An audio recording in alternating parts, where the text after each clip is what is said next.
At Staples Business Advantage, nothing can top the smarts and instincts of the thousands of experts on our team. While AI excels at processing data, automating tasks, and providing insights for better decision-making. And when they're used together, they're far more powerful than either is alone. Whoa. I've never felt more alive. Let Staples Business Advantage use today's latest innovations, plus our team's experience to make business easier for you. Sign up today and save 20%. Staples Business Advantage. Business is human. Shares for beginners. Phil Muscatello and Finpods are authorised reps of Money Sherpa. The information in this podcast is general in nature and doesn't take into account your personal situation. G'day and welcome back to this mini episode of Shares for Beginners. I've partnered with Mark Tobin from Coffee Microcaps to produce an occasional series of interviews with CEOs from the small to mid end of the ASX. It's a way for listeners to hear about companies that are often overlooked. The podcast is called Talking Companies. You can also find out more about Coffee Microcaps and Mark on YouTube and Twitter.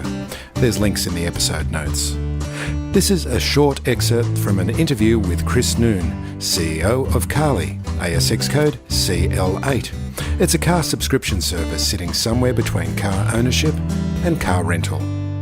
So Carly is a car subscription business. The way that we define car subscription is that it sits between car rental and other long-term commitments to cars such as finance, leasing or purchase. The best way to position our product is the average subscription period is around 5.5 months. So it's definitely not a rental product, and it's not the 2 to 3 years or 5 years that people finance or purchase cars for. So our product is designed for people who want a very good quality car, they want value for money, but they can't make those long-term decisions about a car. They might be moving to a new job. They might be considering a lifestyle change. They might be an expat who's just arrived in the country. They might be someone who's going to change their commuting habits in the future, or they just don't know what's going to happen in the future. So car subscription is for the people who would normally purchase a car, but for whatever reason, they need it for a shorter period of time, or they need the flexibility to change the car when their circumstances change. And those same USPs also apply to businesses, government, and not-for-profits as well. So any person or business that requires flexibility, car subscription is a possible alternative for them. And how long have you been in the automotive industry for?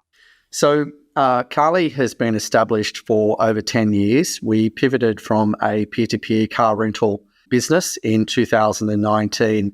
We were focusing on the long-term car rental market, and we struggled a little bit to get cut through with customers, but we thought that subscription was picking up as a viable alternative for many physical and digital products.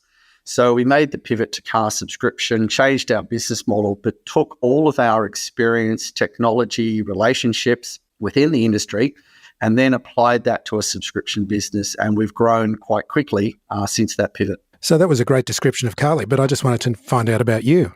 And how long have you been in the automotive business for? So I actually touched on the automotive business around about 2009 when I launched a website called Car Grabber. And this was a website that aggregated search results across all the major car classified websites in Australia. So we had hundreds of thousands of cars on that website. So it was a one-stop shop that allowed people to come in and see all the cars that were available online in one position. Half the industry loved us, half the industry hated us.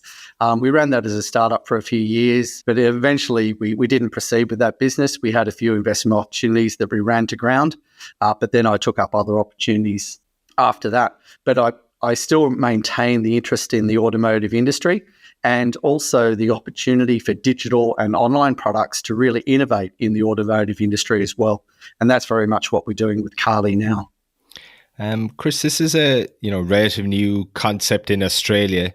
Can you just talk me through the customer acquisition strategy and the cost of acquiring a new customer versus revenue per customer in the model? So we're a purely online business. We acquire the majority of our customers through digital advertising, search engine optimization, and also referral relationships as well. So the customers are able to choose the exact car that they want to subscribe to. It's not like a rental model where you get a medium-sized hatchback. If you want the red Mazda 3 and it's available on our site, you can choose that car. If you want the blue Tucson, you can get the blue Tucson. So you subscribe to the exact car that you're looking for. Our subscription funnel is very well optimized. We do ID verifications. We collect the payments. We do identity checks throughout the subscription process. And it takes about 3 minutes to create a subscription request for the vehicle. And the customer can be driving away in the vehicle within about 48 hours. The handover of the vehicle is done by a human. And at that time, we use an app that takes photos of the vehicles to record the condition of the car. And the same thing happens when the car is returned 5, 6, or 12 months in the future. So that there's good transparency about the condition of the car, beginning and end. So the customer keeps the car for as long as they need to keep the car. It's a monthly recurring subscription. And then whenever they want to return the car, they provide 30 days notice to return the vehicle, and we part ways, good friends. In terms of our acquisition costs, we've been very successful in driving down those costs. The benefit of digital advertising is that we can continue to optimize our processes. So we're putting more and more effort into our digital campaigns as we grow our fleet of vehicles. We've driven down our customer acquisition cost to below $150, and the lifetime value of the average customer on our site is over $6,000. So you can see that we've got very good return on investment from our marketing expenditure. And in terms of presence, are you right across Australia, whether, if I'm in Perth or I'm in Brisbane or, up in Cairns, can you access these services? Or are you just, focused on maybe the 3 big East Coast cities for this kind of initial phase? We're a virtual business, so we can be operational anywhere in Australia where we have supply of vehicles. At the moment, we're focusing on Sydney, Melbourne, Brisbane, and also the central coast of New South Wales. But as soon as we get supply in any other location, we can be operational in that area within about 24 hours. All we need to do is sign an agreement with provider of vehicles. They store the vehicles and provide the handover services. All we need to do is to scale up our advertising campaigns within that region, and we're in business. We can be transacting with customers and handing over vehicles to them. As we proceed into the future, we'll look at establishing our own operations in Adelaide, Perth, and moving into other areas. But for the moment, we're consolidating our efforts around the East Coast. But as soon as we do get any asset light providers, this is where other companies such as dealers or fleet management companies or manufacturers can transact their vehicles through our platform. We can be up and running with those sort of opportunities very quickly.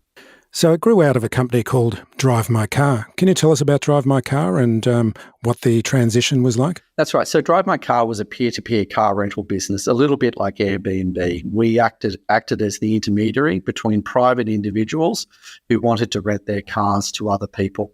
Where we found a niche in the market was in the long-term car rental sector, rather than competing directly with the Avis Budget Hertz of the world, which are normally 7 to 14 days.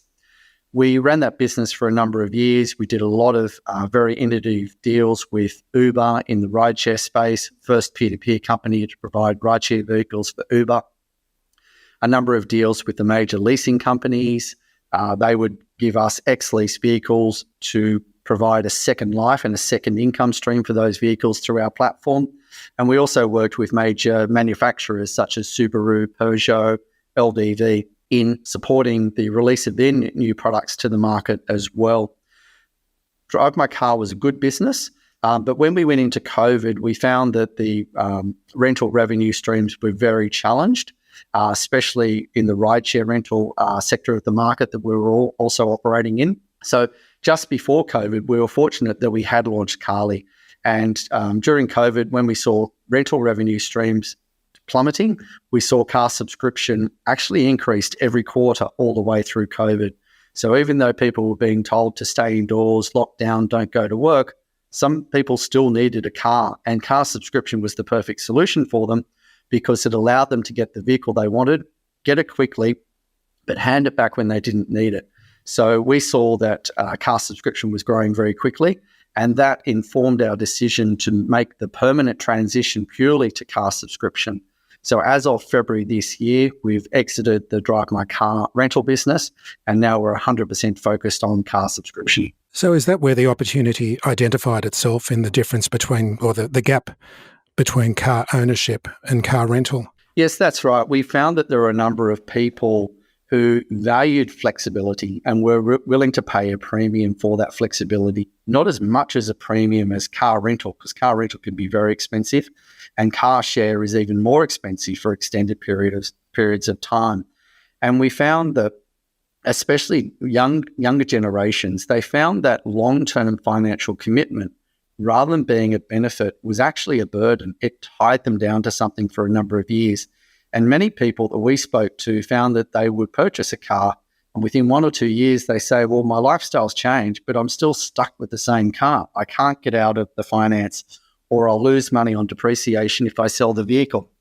So these people were saying that they wanted something more flexible that suited their lifestyle, that suited their business needs. And a lot of the customers who are using Carly, take the vehicle, they pay for a vehicle for exactly the time they need it. And there might be certain times of the year where they don't need a vehicle. Many times we've had people talking to us saying, I go overseas for 3 months, I leave a car depreciating in my garage, I'm paying insurance on it. That's wasted money. In that circumstance, you're better off not paying for a car at all. When you come back from your holiday, you subscribe to the car. When you don't need one, you hand it back again. So we're really flipping the model around. Whereas before, people would say the best way to get a car, the cheapest way, is to own it for a long period of time. But if you're not using it 100% of the time, it's actually not a wise financial decision. Chris, you talk about COVID there, and one of the hangovers we're still seeing from COVID is, supply of cars into the market, especially new vehicles. My brother, who's down in Melbourne, he was, talking to a bloke at the dealership about getting one of those RAV4 hybrids, and the bloke told me 6 to 12 months before he's going to get one, which is incredible when you think we think how far we're past COVID. But is access to vehicles, because of these supply chain disruptions that are ongoing post COVID, is it throttling or limiting Carly's growth? Because it seems like that you talk about quarter-on-quarter growth in COVID, and I'm sure that's probably accelerated over the last 12 months. Is that supply chain issue holding back your growth, or have you been able to get cars from your various partners, to the fleet companies, the dealerships, wherever, in order to kind of match demand you've seen coming through the pipeline? The supply restrictions have actually been an opportunity for us. There are many people who have ordered those cars. They're waiting 12 months, but in the meantime, they need a car. So a lot of them are subscribing to vehicles from us while they're waiting for those vehicles. Fortunately, the way the market is working now is there are a large number of cars being imported into the country. If you want a specific car for the specific trim and exact colour you're looking for, you are probably waiting 12 to 18 months for that. But there are other cars available. So we are focusing on the quality Korean and Japanese brands to grow our fleet. We can typically receive deliveries of vehicles within 2 to 4 weeks from order. And we've now got dealers knocking on our doors trying to sell cars. So whereas before there was an overall restriction on the supply of vehicles, now the restriction is only on a small range of vehicles, more specialised vehicles. We're able to go out to the market, and if a certain vehicle that is on our wish list is not available, we'll go to another model or another brand, because what we want to have is a varied range within our fleet. We want to represent the wide range of cars that people are looking to drive. So our range of cars resembles more of a car dealer in that we have lots of different shapes and sizes and brands and colours of vehicles, rather than a rental company which has 3 or 4 different models and they're probably all white. So the supply hasn't really been a hindrance for us, and we feel that things are continuing to improve. The COVID supply restrictions were due to lockdowns. They were due to microchip shortages. Most of those issues have now gone. The issue that has affected the industry is contamination from seeds. and insects within the vehicles. So it's taking a long time for those vehicles to come off the ships, but they are actually coming off the ships. So we, at the moment, are receiving quite quick delivery of the vehicles that we do order. Thanks for listening to Shares for Beginners. You can find more at sharesforbeginners.com. If you enjoy listening, please take a moment to rate or review in your podcast player, or tell a friend who might want to learn more about investing for their future.